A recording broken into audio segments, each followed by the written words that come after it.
Hello there and welcome to this video where once again I'm talking about the 2023 Indiana High School Football State Championships. Only this time the games have already been played, the trophies have been handed out, and the referees have left the building. Get ready as I'll dive moderately deep into the post-game analysis as we unpack the surprises, applaud standout performances, and see just how accurate or off the mark my predictions turned out to be. Let's jump right into the 1A Championship. Congratulations to the Lutheran Saints for achieving the three-peat. Adams Central played a respectable game, especially by scoring on their opening drive to go up 7-0. But the Saints responded incredibly well by equalizing on a 67-yard touchdown pass to Devon Jones. Follow that up with your defense forcing a 3-and-out and another touchdown pass, this one to L.J. Ward. Saints defense succeeded with another 3-and-out in the first quarter, and Braden Hall ran for a touchdown early in the second quarter to help his team score 21 unanswered.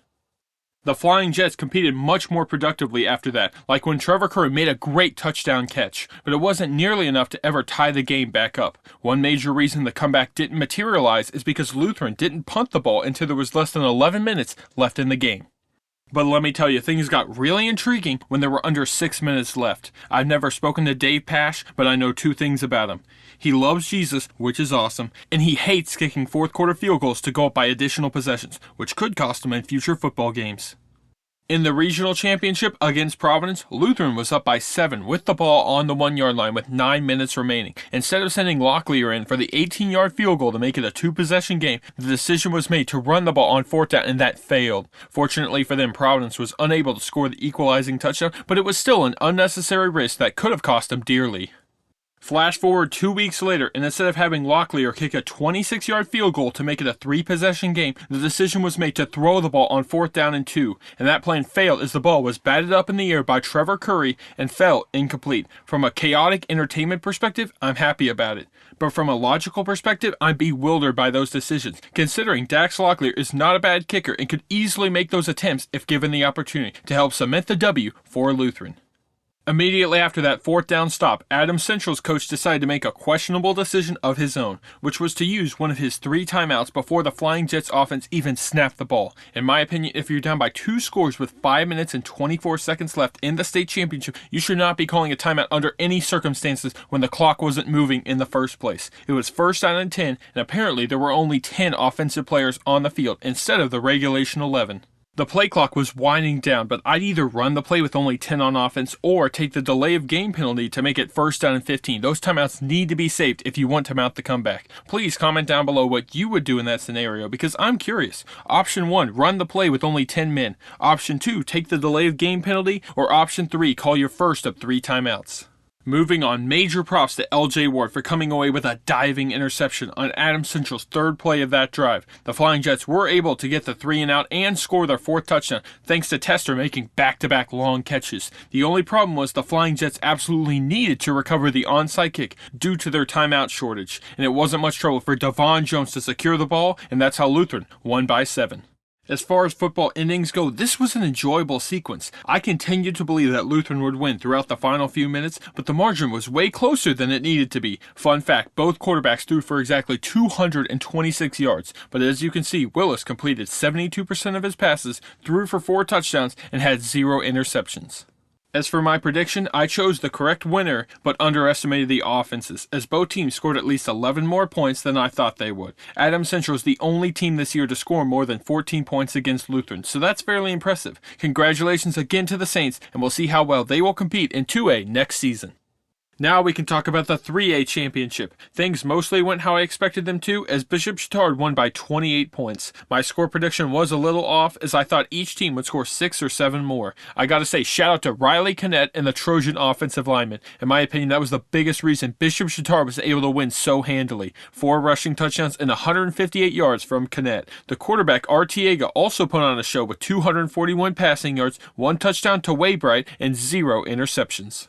For the record, I was right about number 1 calling guy having a great performance on Friday, because I technically didn't specify whether it would be on offense or defense, considering that he plays as both wide receiver and cornerback. It's kind of strange how many chances Guy had to score a touchdown and was unable to achieve that. A couple end zone passes to him were overthrown, a few more Collins just couldn't come down with, and then there was that one instance in which he was tackled just 2 yards short of the end zone after making a great catch on 4th down and 7.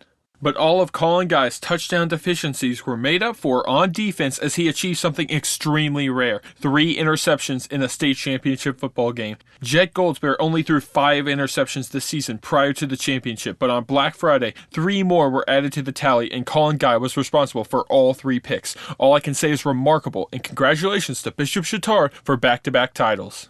We move forward to the 5A championship. One word to describe this game would be intense. I predicted Snyder would win 28-27, and I was feeling a little bit nervous about that in the first quarter. There were 3 consecutive punts to start the game, 2 by Snyder, 1 by Decatur Central. But after that, the game began to appear as if Decatur Central had the advantage. Casey Berry leaped out to make a 34-yard reception, and probably would have scored a touchdown if he managed to stay upright after the descent. But that big play led to a successful 35-yard field goal for the Hawks. Before the second quarter commenced, Snyder punted the ball for a 3rd time. However, Snyder's first possession on the second quarter was monumental in establishing their offense. Very first play, Uriah Buchanan proved to everyone that he was on a mission to win by running 80 yards for the touchdown. He pushed the fullback into a defender, found a huge opening on the right side, and Buchanan's speed took care of the rest. The Hawks still made a nice response by doubling their point total. Ashton Vogel made a 41-yard field goal to make the score 7-6. I must say that was an impressive kick from the junior. MJ Campbell on Decatur Central's defense recovered a fumble at their own 21-yard line, but the Hawks offense couldn't do anything with it. And special teams made it even worse with a high snap that their punter couldn't catch and was quickly tackled at the 1-yard line. MJ Campbell immediately stepped up again by sacking Billingsley for a big loss. This and another sack culminated into a 32-yard field goal attempt that missed wide left. This is the first high school football game I've ever seen in which a team starts the drive at the 1-yard line of their opponent's territory and fails to score any points. Unbelievable, but that's where we are. In the second half, things got interesting real quick when another bad snap occurred for the Hawks punting unit. After scooping up the ball behind him, Ashton Vogel made a foolhardy decision to try to run for the first down instead of punting the ball, which was the original plan. I firmly believe he had enough space to quickly punt the ball. However, Ashton continued to run forward for the first down and was tackled 8 yards short, resulting in a turnover on downs. Vogel is excellent at kicking field goals, but evading tacklers is not his strong suit. Following that, Hawks defense gave up 0 yards, leading to a 47-yard field goal from Tung, the sophomore. Just enough height to sneak above the crossbar. A few yards back and he wouldn't have made it. So great work from Tung to make it a 4-point game. Soon after, Snyder got the ball again with great field position and worked their way closer to the goal line with each play, but were unable to score a touchdown. Therefore, it was a much shorter field goal attempt than the last one, and Winnemar was the one to make that 18-yard attempt for the Panthers. That brings us to the fourth quarter. Just like the second quarter, it's an even number. Also, just like the second quarter, Buchanan will run for more than 75 yards on his first carry of the quarter for a touchdown. This one was from 95 yards out, and wow, that was marvelous to witness. The Panthers continued to attack in the fourth quarter as the quarterback Billingsley ran 16 yards for his own touchdown, and Billingsley threw to Buchanan for the final touchdown of the game. Snyder wins 33-6. I was way off on the score prediction, but correct about the winning team and the fact that Uriah Buchanan would have a huge game. His stats were even more imposing than I can imagine. 235 rushing yards, 2 rushing touchdowns, and 1 receiving touchdown. That's beyond impressive. While it clearly wasn't as exciting as Fort Wayne Center's 5A championship in 2015, this was still a thrilling ride culminating into a fourth quarter stampede. I fully expected Impo Dodo to reach the end zone at some point in the evening, but Snyder's defense was way too stingy and consistently disrupted the Hawks offense out there. Plus, the penalties the Hawks committed didn't do them any favors. But congratulations to the Panthers, who got better as the game went on. Y'all certainly earned the right to celebrate this one. Amazing team win. Now we'll talk about the Saturday games, starting with the North Posey Vikings versus the Bishop Luers Knights. This weekend had its fair share of blowouts, but who would have guessed that the Fort Wayne Bishop Luers would have the biggest one of them all, with a 37-point differential? Not me. Who would have thought? Not me. I can fully admit I was extremely wrong about my 2A prediction. I severely underestimated the Knights as a team. I underestimated their recent momentum, and I placed far too much value on North Posey, largely based off their Triton Central victory. The only aspect of my prediction that was remotely close was the total points scored in the game, because in reality, there were 43 total points scored, and mine called for 42 total points. But in all seriousness, congratulations to the Knights. They simply wanted it more than North Posey. Bishop Luers played an incredible game in all 3 phases. Offense scored 6 touchdowns, half of them rushing, the other half receiving. The defense kept Jed Galvin out of the end zone and only allowed 3 points. And the special teams blocked North Posey's first punt and had a massive kickoff return. The only notable mistakes Bishop Luers committed was throw one interception and miss two PATs. Regardless of that pick in the second quarter, Cohen McKenzie made some tremendous throws on Saturday. None better than the 40-yard bomb to Isaac Zay for the Knights' fourth touchdown. That was a thing of beauty. I also have to congratulate running back Gio Jimenez for obtaining 103 yards, averaging 7.5 yards per carry, including a 12-yard touchdown run towards the left pylon. There's one more football team I need to congratulate before moving on to the 4A championship, and no, it's not the Vikings. Aw, so much for that. It's actually the Homestead Spartans, because Homestead, despite finishing the season with a 5-5 record, they did something no other Indiana high school football team has accomplished this year. The Spartans defeated 2 of the 6 eventual state champions in the regular season. September 22nd, Homestead beat Fort Wayne Snyder 23-20 in overtime. Then, 3 weeks later, Homestead defeated Fort Wayne Bishop Luers 10-7. I have a newfound respect for the 2023 Homestead football team. Honestly, the Spartans should be proud of themselves, because I bet it must have been difficult to win both of those games. I don't care that Homestead is in 6A, that's still an impressive feat.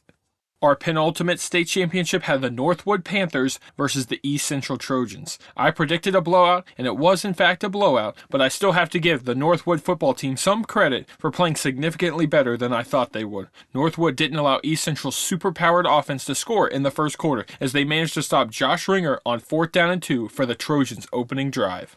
The Panthers also scored 2 touchdowns, both receiving from number 3 Tuggle. That first Tuggle touchdown was quite satisfying to watch, as it was 65 yards to tie the game at 7-all in the second quarter. Northwood also recovered an onside kick in the final minute, so that's pretty good too.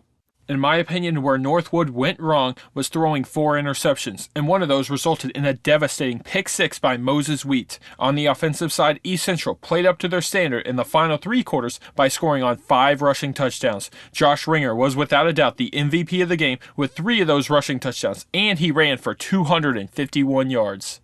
As I mentioned in my prediction video, I thought number 36 Dylan Maxwell would have another prolific performance running the ball, but I was wrong about that. Only 15 yards from Maxwell, as Ryan Brotherton was the second leading rusher for East Central. Brotherton had 77 yards on 8 carries, including a 30-yard touchdown in the second quarter. Well done, brother. Congratulations to East Central for going 15-0 this season and handily winning the 4A title at Lucas Oil Stadium. That brings us to our final state championship game, Ben Davis versus Crown Point. Things appeared somewhat close in the first half, but Ben Davis was still mostly in control, as the Giants scored on their opening drive, a 32-yard pass to Zane Skabinski. Crown Point was unable to generate much offense until the last 2 minutes of the second quarter. Larry Ellison got a big run for 34 yards. 3 plays later, Jacob Soley caught the ball for a 39-yard gain to get the ball to the 4-yard line, but with the clock stopped with only 5 seconds left and no timeouts, the field goal unit was sent in to make the score 10-3. On one hand, I think that was the right call, but I can definitely see a case for wanting a touchdown in that scenario, especially if it's a quick passing attempt that would take less than 5 seconds. Then a field goal attempt could occur if the ball's incomplete. But in the third quarter, it was all Ben Davis. As their head coach, Russ Mann, said after the game, it was a nice third quarter. They dialed up some hitters, put some points there, and finished some drives. All those statements are true, as Ben Davis outscored Crown Point 21-0 in the third quarter, with Elijah Price scoring on 2 rushing touchdowns. Excellent performance from the junior, as number 21 Price averaged over 10.8 yards per carry with 141 rushing yards and 25 receiving yards. I must say that 19-yard touchdown in the last minute of the third quarter was magnificently executed, as Thomas Godkowski threw a lateral pass to Horton on his right, and Mark Zachary was wide open in the end zone to catch Horton's pass. I'd kind of be disappointed if Zachary didn't score a touchdown after he was declared out of bounds earlier in the game. But if you like seeing interceptions, this 6A championship didn't hold back on providing them. 7 total interceptions. Ben Davis's defense accounted for 4 picks, while the Crown Point defense had the other 3. Based on Ben Davis's recent schedule results, I predicted the Giants would win by 3 points, score of 34-31, but their defense was way too strong to allow Crown Point to score that often. Final score was actually 38-10, so I was far off, 25 away from the correct point differential. I was also wrong about Thomas Godkowski getting to 200 passing yards, as he only reached 151, and the kicker Ben Rudolph made every attempt, but only 1 field goal for Ben Davis, as the other 5 were extra points. Nevertheless, congratulations to the Giants for winning the 6A title. So in terms of choosing the winning teams for these state championship games, I went 83.3%, as Bishop Luers was the only winner I didn't expect. Not too shabby, but my specific score predictions have a lot of room for improvement, especially the 5A, 2A, and 4A games. Hopefully one of these years I can predict the corresponding winner and the exact final score.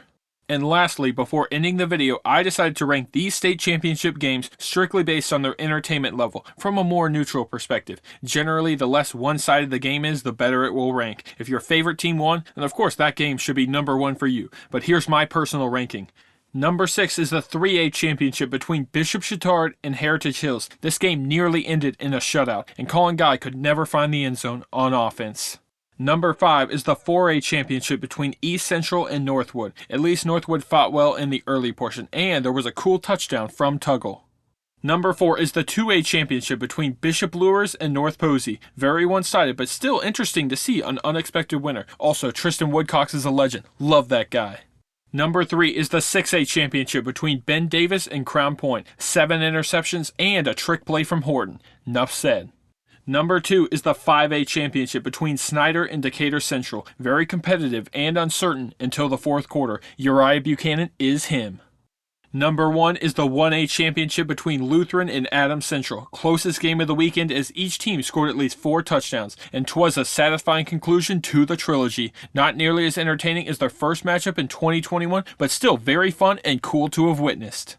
If you disagree with my rankings, that's totally cool. Please feel free to post your own rankings of these games in terms of entertainment level in the comments section. Also, my 3rd annual Black Friday referee video will be coming soon. Huge thank you to the people who helped film that. So don't forget to pick up your penalty flag on your way out, and I hope to see you next time.